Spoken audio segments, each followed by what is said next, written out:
Hujik sangom afam basem na bagi damakta aina hujik lauriba sangom se tonni aduga liter tangkhayamga liter amagi aina sangom afam basem semgana balaura.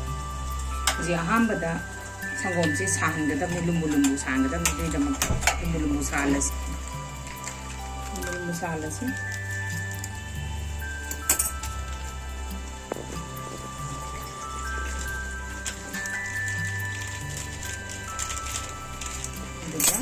Liter tangkai misiga liter amma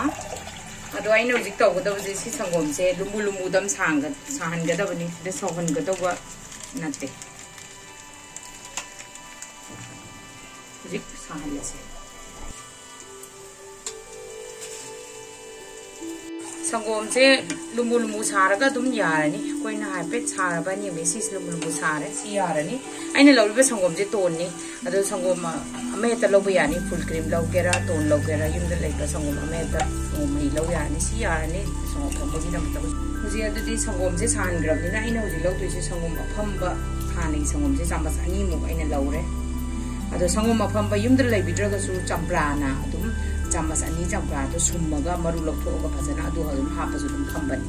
aidi sangom phamboi lawre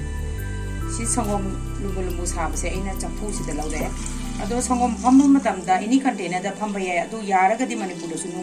koigi lebak chapu lebani na adu da phambagadi yamna su hawi adu natra nutritive values yam wangi sangom phamba da adu yaragadi numbi chapu sida du phamanbi si sangom se hejale hapal loira kanda ai uji chamas ani ki sangom phamba se hapjarage aduga once akoina sangom phamba se hapal loira kanda kitang ka opi maning mamang loina ba tanu thongna ba aduga sigi se akoina